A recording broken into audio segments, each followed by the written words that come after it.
Donc j'aimerais que nous terminions cette matinée de réflexion et de prospective.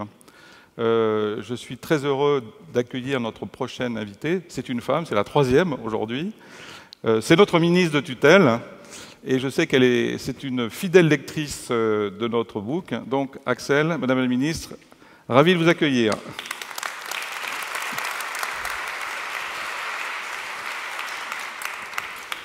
Je me souviens, on s'était rencontrés à Londres quand vous aviez été élu député des Français à l'étranger. On s'est revus après, quand vous avez pris donc, votre charge de ministre à l'ambassade de France, et je vous avais remis un rapport sur les big data. Et j'ai senti des yeux qui clignaient et une passion incroyable pour le digital. D'où est-ce que ça vient?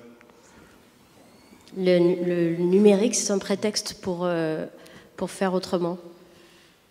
Finalement, c'est le domaine dans lequel on expérimente le plus et dans lequel on peut utiliser les technologies pour poursuivre certaines fins. L'outil en soi, c'est neutre. Mais si on a une vision, une stratégie derrière, on peut véritablement orienter le sens d'une économie ou d'une société. Donc ça, et puis je suis fascinée par l'enthousiasme, l'appétit des gens que je rencontre qui travaillent dans ce secteur parce qu'ils ont tous une petite différence qui leur donne envie d'avancer. Oui, et je pense aussi que vous avez très fortement contribué, pas à faire sortir le digital de l'anonymat, mais donner un certain engouement chez les jeunes avec la French Tech, avec tous les roadshows que vous avez fait avec des entrepreneurs. Et finalement, aujourd'hui, on sent vraiment une impulsion forte. Ce matin, on a repris le slogan de BFM, « La France a tout pour réussir ».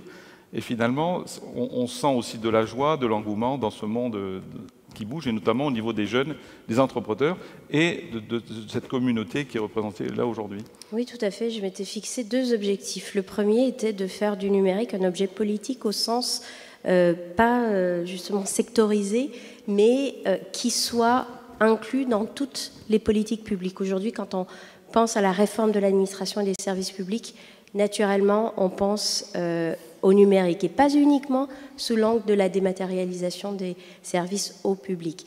Quand on pense santé, on pense à tout le potentiel de la e-santé, en particulier à la télémédecine. Agriculture, on pense à l'importance des données, d'avoir des données de précision et à la question de qui les utilise, qui les exploite. Aujourd'hui, les tracteurs sont des tractors as a service, comme les plateformes ou les infrastructures le sont. Je pourrais décliner cette application de la culture numérique et des enjeux numériques à chacun des domaines de l'intervention publique. Ça, c'était le premier objectif. Et le second, c'est finalement que le numérique, c'est la voix de la masse. Alors, la voix de la masse qui s'exprime en particulier sur les réseaux sociaux, mais pas toujours, qui pourrait le faire le plus encore. Je suis en désaccord avec Jacques Attali lorsqu'il prédit une cyberguerre, troisième guerre mondiale dans les années à venir, parce que aujourd'hui, avec la transparence et l'exigence d'accès à l'information que permettent les outils numériques, je ne suis pas sûre que les peuples se laisseraient embarquer dans des folies de guerre comme ça a été le cas auparavant. Et les événements qui ont été cités, on voit bien que ce sont des événements absolument tragiques, mais qui sont le fait de minorités agissantes. Alors, à l'inverse, le numérique leur donne une visibilité et donc un potentiel d'influence absolument néfaste, mais qu'on peut cantonner. Et moi, je crois que le numérique peut être aussi, s'il vient à s'exprimer, eh bien l'expression d'un refus, justement, d'un mouvement qui emporterait les nations vers la guerre. Alors justement, le thème de cette conférence et de notre livre, donc je sais que vous êtes une lectrice assidue. Nous avons fait 4 scénarios pour l'avenir. Un premier qui est le mall, donc c'est Walmart, Amazon, tout le monde rentre dans le monde numérique et fait ses courses, etc. un scénario plus open, un peu le modèle de Wikipédia, un scénario qu'on appelle trust, donc c'est American Express, tout ce qui sécurise les données et qui protège d'ailleurs le consommateur, et un scénario en fait d'automatisation. On a une plateforme, on a un service pas cher comme Uber, Netflix, etc. Alors, nous avons volontairement grossi le trait, mais dans quel scénario vous vous sentez le plus confortable? Oui, parce que je trouve qu'il y a des interactions entre les quatre scénarios et que, en réalité, on trouve un peu de contenu de chacun dans un autre. Je suis moins à l'aise avec le quatrième parce qu'en fait, je le cerne mal. Est-ce que c'est une espèce d'automatisation absolue qui aboutirait au transhumanisme parce que les exemples que vous avez cités, Uber et Netflix, c'est pas de la robotisation absolue. Alors, sauf si Uber utilise le véhicule autonome et ils y travaillent. Mais pour le moment, leurs valeurs ajoutées sont quand même le pool de chauffeurs. Et Netflix, on voit bien qu'ils essaient en France en ce moment de se différencier par un contenu et que pour ça, eh bien, il faut des productions audiovisuelles importantes avec toute l'implication, en particulier humaine, que ça emporte. Si il fallait, donc moi je vois un peu des quatre dans le monde d'aujourd'hui et de demain, et comme toujours, il faut un équilibre. Je suis contre les modèles dominants et absolutistes parce que je trouve qu'ils ne sont pas favorables ni à la concurrence ni à la liberté et à la place de chacun, que ce soit les individus et leur indépendance de choix et de jugement, ou les entreprises et en particulier les plus petites. Donc le premier modèle, je le soumettrais à un impératif de loyauté et de transparence de l'information à destination des consommateurs. Ça tombe bien, c'est ce que fait mon projet de loi. Le second, sur l'open, il existe déjà. Je remarque avec intérêt que dans les hypothèses, il est quasiment autant créateur de croissance et de valeur économique que le premier. Et ça mérite donc que l'on s'y intéresse. C'est là aussi ce que fait mon projet de loi et qui valorise l'open sous toutes ses formes, et notamment l'open data. Et je crois que même si ça n'a pas été beaucoup analysé d'un point de vue économique, dans 10 ans, on sera plus en capacité de mesurer l'impact qu'aura eu ce texte sur l'accès aux données qui aura permis de créer des nouveaux services innovants, notamment pour les startups, mais pas uniquement. Donc le second, on fait open data, open innovation, open access, ouverture des codes sources des administrations, ouverture pour partie des algorithmes, etc. Le troisième, la confiance.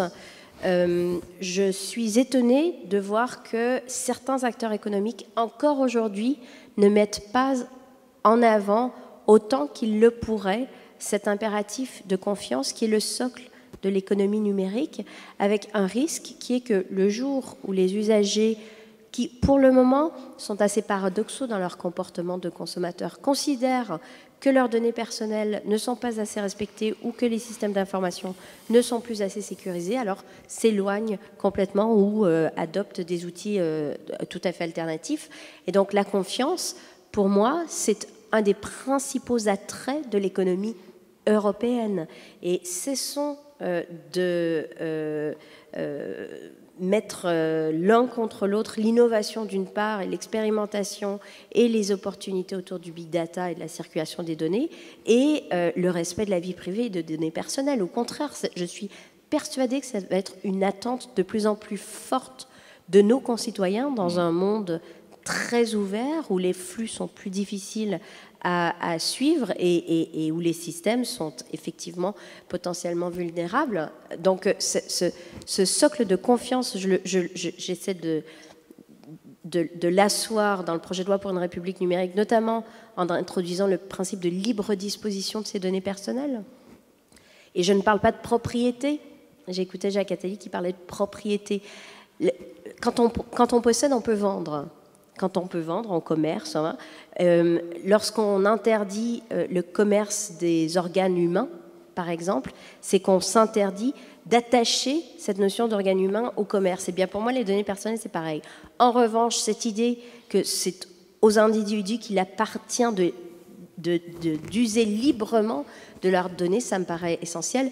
Et puis avec des déclinaisons, la portabilité des données, le droit à l'oubli au niveau européen, puis en France pour les mineurs, le droit à la mort numérique, etc. Et puis le quatrième, moi je le mettrais plus dans une réflexion de long terme sur le remplacement de certains métiers par la robotisation qui oblige à mettre en place des politiques de formation professionnelle, de formation continue et d'identification des qualifications les plus attendues pour des métiers à venir, afin que cette robotisation qui existe et qui va se développer plus encore ne soit pas équivalente à une destruction massive d'emplois, mais bien à une phase transitoire qui doit préparer l'avènement de nouveaux emplois.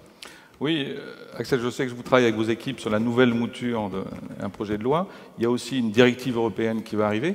Et pour nous, c'est quelque chose de très important à l'IDAT, parce que nos membres nous ont demandé de créer des practices. Et d'ailleurs, le thème de notre conférence à Montpellier cette année, c'est la Digital Trust Economy, où on va aborder ce problème de confiance d'une manière holistique, protection de l'individu, bien sûr, des données, mais aussi résilience, cyberattaque, parce que c'est un phénomène de société.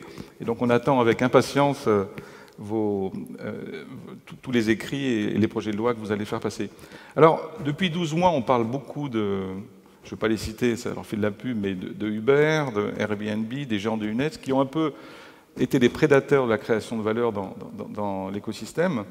Et je voulais avoir votre opinion sur jusqu'où on peut aller trop loin en termes de régulation, on doit les laisser faire. Comment est-ce que vous voyez cet équilibre entre le consommateur, finalement, qui utilise une plateforme pour avoir un service mieux et moins cher, et puis une partie de la population qui est dans une inertie avec des lois, avec des charges, avec un certain nombre de choses à payer. Comment est-ce que vous voyez cet équilibre? Est-ce qu'on doit légiférer ou on doit laisser le marché faire? Jusqu'où on peut aller trop loin? Alors, première réaction, celle du risque de la caricature. Et quand on tombe dans le risque de la caricature qui serait de présenter la France comme un pays anti-innovation, etc., en réalité, on sombre dans les opérations marketing de certaines plateformes qui veulent pouvoir nous dire que le reste du monde pense cela parce que ça sert leur part de marché. Donc attention à ne pas avoir trop de naïveté sur ce sujet. Je crois que le gouvernement a démontré de toutes les façons sa très grande ouverture à l'innovation et son souhait de faire de la France l'un des pays les plus innovants du monde, avec des résultats très concrets qui font qu'aujourd'hui la France est de nouveau sur la carte de l'innovation.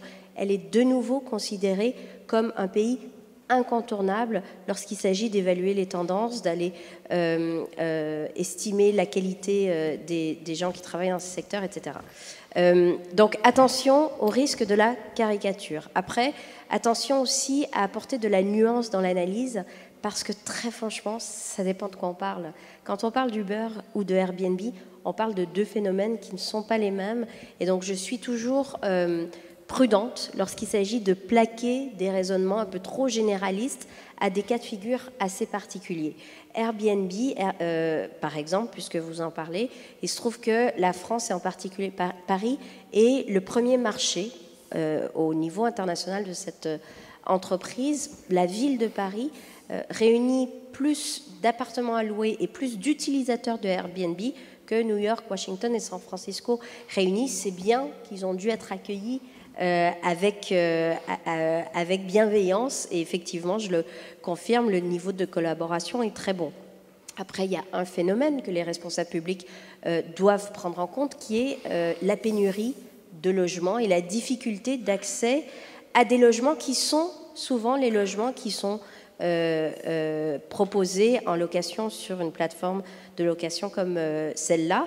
Et on parle des logements notamment pour les étudiants ou pour des familles qui voudraient ne pas être trop éloignées de leur lieu de travail, avec un phénomène qui est le surenchérissement des loyers dans certains quartiers. Donc ça, c'est un phénomène de politique publique en matière de logement. Et ce qu'il faut, c'est prévenir les comportements qui sont dilatoires, qui consistent à contourner la loi et utiliser de manière professionnelle une plateforme de location comme celle-là, très éloignée de ce qui est la véritable essence de l'économie collaborative, qui est des usages ponctuels, temporaires, pour arrondir les fins de mois. Voilà l'objectif de la réglementation.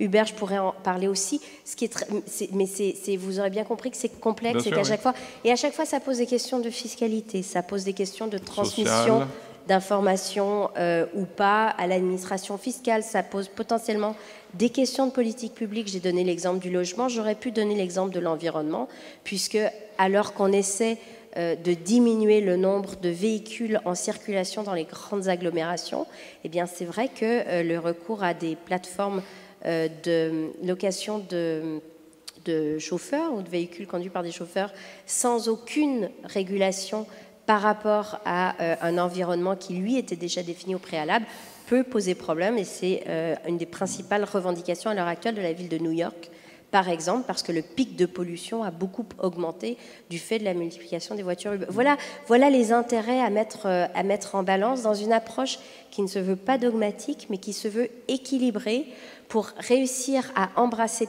tout le potentiel des nouveaux usages de l'économie collaborative, même si dans certains cas, peut-être qu'elle porte mal son nom, et de toutes les innovations possibles à partir de ces plateformes, tout en s'assurant qu'on n'aboutit pas à un non-état de droit, à une anarchie qui ferait qu'au final, ce sont les conditions générales d'utilisation de plateformes non domiciliées en France qui feraient la loi à la place des gouvernements et des parlements, qu'ils soient nationaux ou européens. Je pense qu'en ce moment, cette question, elle doit être vraiment posée de cette manière sur la table. Qui doit décider? Absolument. Et ça a été très très bien décrit tout à l'heure par Marc Oine et Isabelle Cocher, où en fait deux mondes, plutôt que de cohabiter, s'affrontent. Un monde numérique où tout va très vite. On peut lancer une application et avoir 100 millions d'abonnés en quelques mois, et une économie réelle avec des lois et une inertie. Et c'est simplement une plateforme d'équilibre, de cohabitation qui doit... C'est vrai. D'où l'intérêt d'avoir des lois qui soient... des lois qui préparent l'avenir avec des catégories assez générales et assez larges. Le but de la loi... Et anticiper l'avenir, parce qu'il va très vite. Et anticiper l'avenir quand on crée la catégorie des données d'intérêt général ou qu'on crée la mission de service public de la donnée, eh bien, ça n'existe pas. Donc, on nous regarde avec des yeux ronds. Mais j'ai bon espoir que dans quelques années, on aura compris le potentiel d'avoir ces cadres juridiques pour accueillir des phénomènes qui sont aujourd'hui en émergence. Alors vous parliez des États-Unis tout à l'heure. Je reviens des États-Unis. J'ai été visiter un certain nombre de labos. J'ai vu la 5G, la 6G, la 7G, du 20 gigas. On a pris un peu de retard sur la 4G, alors qu'on était en avance vis-à-vis des États-Unis. Comment est-ce que vous pensez que l'Europe, et plus particulièrement la France, va rattraper son retard avec un déficit chronique de moyens de financement dans les infrastructures? Alors, sur la 5G, bon, on a un bon équipementier qui est très impliqué dans la préparation de la 5G. Il s'agit aussi d'avoir un cadre réglementaire qui permette des expérimentations. C'est ce que fait là aussi mon projet de loi. Et on a déjà des opérateurs de télécommunications en France qui testent des applications de 5G.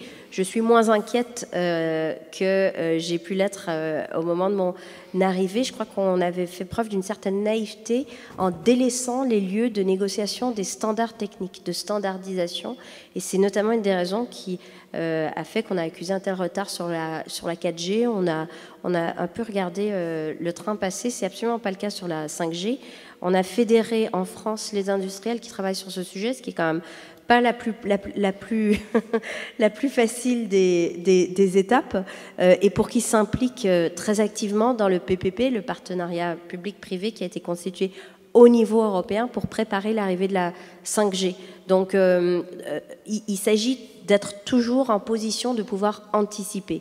Sur le niveau des investissements, alors dans les infrastructures, cette fois de déploiement du numérique de manière générale, l'année dernière, pour les investissements privés, il a battu un record historique en France. Je crois qu'on était à plus de 7,5 milliards d'euros investis dans les infrastructures. D'ailleurs, moi, je bataille à Bruxelles pour que l'investissement soit une notion consacrée dans les arbitrages à mettre en balance au même titre, ce que font les États-Unis d'ailleurs, au même titre que la concurrence par exemple ou la protection des consommateurs. Parce qu'aujourd'hui, l'investissement n'est pas forcément valorisé. Et ce qui est vrai pour le secteur privé, l'est aussi pour le secteur public.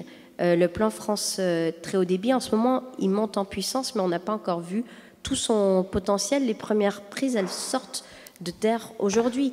Mais on sera à un rythme de croisière à partir de la fin de cette année, de 2016, de 1 million de nouvelles prises construites en FTTH dans les RIP, donc dans les zones d'initiative publique, et ce pour 2016, puis 2017, puis 2018, puis 2019.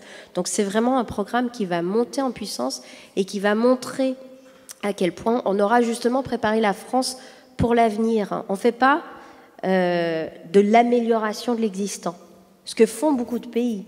Et aujourd'hui, ils mettent en avant avec des défis géographiques qui ne sont pas du tout les mêmes que nous. On peut se comparer aux Pays-Bas, mais on n'a quand même pas la même densité de population et les mêmes paysages que les Pays-Bas. Il n'empêche qu'il faudra regarder dans 10 ans. Dans 10 ans, où on en est en termes de fibre optique, où on en est en termes de couverture numérique de la totalité des territoires. C'est un choix français qui est assumé. Et je crois que là aussi, dans 10 ans, on se retournera en se disant « c'est bien parce que ce rendez-vous-là, on ne l'a pas raté ». Absolument, surtout que l'arrivée de la 5G va redéfinir la topologie des réseaux, et notamment, on va pouvoir accélérer le haut débit à 30 mégas ou à 100 mégas ou à 300 mégas, et la technologie va au contraire accélérer tout cela. Vous parliez de l'Europe tout à l'heure. Est-ce que vous pensez que la review N+1 ou N+P va définir un cadre réglementaire qui va nous aider en France, ou plutôt nous brider? Comment est-ce que vous voyez ça à une échelle macro sur les 28 pays? Pour moi, ça doit être vraiment l'occasion de mettre à plat la réglementation existante pour la comparer aux enjeux d'aujourd'hui qui sont la concurrence des grandes plateformes qui apportent des contenus sans forcément apporter les contenants. Qui apportent, oui voilà, les infrastructures sans forcément apporter les contenus, mais pour aller très vite. Et donc le mot d'ordre, ça doit vraiment être level playing field. Ça veut dire égalité d'application et de définition des règles à l'égard de l'ensemble des acteurs économiques. Et donc ceux qui voudraient accuser la France ou l'Europe de sombrer dans la réglementation et le protectionnisme, je crois d'abord qu'il ferait bien de regarder ce qu'ils mettent en œuvre dans leur propre pays en matière de protectionnisme et surtout comprendre l'objectif du level playing field qui est la libre concurrence, qui est le libre marché et la possibilité à tous les acteurs économiques de jouer à armes égales sur le marché européen, parce que sinon le risque, c'est quand même d'avoir un marché de 500 millions de consommateurs passifs sans avoir en face l'offre européenne qui émane d'entreprises qui ont été en capacité, parce qu'aujourd'hui elles sont soumises à des réglementations qui datent d'hier, que cela concerne la sécurité des systèmes d'information, la fiscalité, les données personnelles, par exemple, mais la liste est très longue, ou le droit de la consommation, qui ne s'applique qu'à elles et pas aux autres. On a abouti à un paradoxe qui est le résultat de la construction européenne, qui est des textes qui s'appliquent à l'intérieur du marché unique aux 28 États membres et à leurs entreprises, mais qui ne s'appliquent pas aux acteurs extérieurs. Et le biorhythme de transformation de notre économie digitale est beaucoup plus rapide que le biorhythme de transformation de la régulation. Et donc, là encore, il faut s'adapter à ce monde qui court sans nous. Tout à fait. Et du coup, là aussi, je crois qu'il faut avoir une approche très pragmatique. Et c'est là-dessus que la position de la France se veut d'être un point d'ancrage et un acteur incontournable de ces négociations. On s'est bien positionné comme ça, mais d'avoir une approche constructive. Avançons quand c'est possible d'avancer sur le règlement européen sur le roaming, par exemple, sur l'itinérance. Ça a été notre position et ça sera pour les autres négociations à venir. D'où cette idée qu'on va commencer par une approche sectorielle, mais que peut-être qu'on conclura que l'approche sectorielle ne suffit pas à appréhender la globalité et la complexité de l'économie numérique aujourd'hui et qu'il faudra avoir des grands principes généraux directeurs. C'est ce que fait le projet de loi pour une République numérique avec ce principe de loyauté des plateformes et de transparence de l'information à destination des consommateurs. Il faudra désormais regarder au cas par cas pour savoir si le niveau d'exigence est aujourd'hui rempli ou pas. Alors une dernière question, cher Axel. Aujourd'hui, nous sortons dans notre rapport, qui est une synthèse, un synopsis des 60 études. Sur quoi on doit travailler pour vous aider, vous, responsables politiques, ministres, dans les 12 prochains mois? Quels sont les thèmes qui vont vous aider à réfléchir, à légiférer? Donnez-nous quelques conseils éditoriaux, parce qu'il y a le père du livre qui est là, et on vous écoute, et on va se mettre au travail dès demain. Alors, d'abord, c'est une référence incontournable pour avoir l'information à jour sur les grandes tendances. Donc c'est vrai que quand on travaille dans le secteur du numérique, il faut avoir lu cet ouvrage pour avoir pour avoir les idées au clair. Après, ça reste une approche un peu sectorielle. Quand on parle des objets connectés, on peut parler des objets connectés dans leur dimension industrielle comme dans les produits de grande consommation. Donc peut-être que sortir du cloisonnement sectoriel, ça fournit de l'information brute, mais peut-être qu'il faudrait la contextualiser plus encore pour commencer à s'approcher de la définition des politiques publiques. Un exemple, la question qui va peut-être être posée dans les mois ou les années à venir, c'est celle de la neutralité des contenus, du positionnement préférentiel de certains contenus poussés par des opérateurs plutôt que d'autres. C'est bien d'avoir des chiffres bruts sur les tendances et les évolutions dans le secteur des médias, mais que penser en termes réflexifs et de politique publique de cette question de la neutralité des contenus? C'est un exemple. Et puis, je trouve qu'une approche plus comparative au niveau, à tout le moins européen, mais si possible international, et ça c'est l'internationaliste de cœur et de nature qui parle forcément, mais serait très utile parce que dans le numérique, on ne peut pas évoluer seul. Et donc, c'est toujours important de se positionner, d'essayer de partir les premiers, ce qu'on a fait avec le e-sport, en fait, par exemple. Et donc, et pourquoi avoir démarré en France maintenant sur le e-sport? Parce qu'on sait que c'est un secteur qu'il faut accompagner, qui a un potentiel d'essor absolument formidable et qu'on veut être les premiers à partir.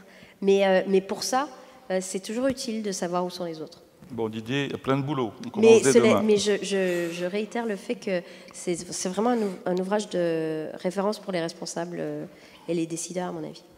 Cher Axel, Madame la Ministre, merci infiniment pour votre contribution. Vous êtes bien sûr la bienvenue à Montpellier. Merci. Je sais que c'est une ville qui vous est chère.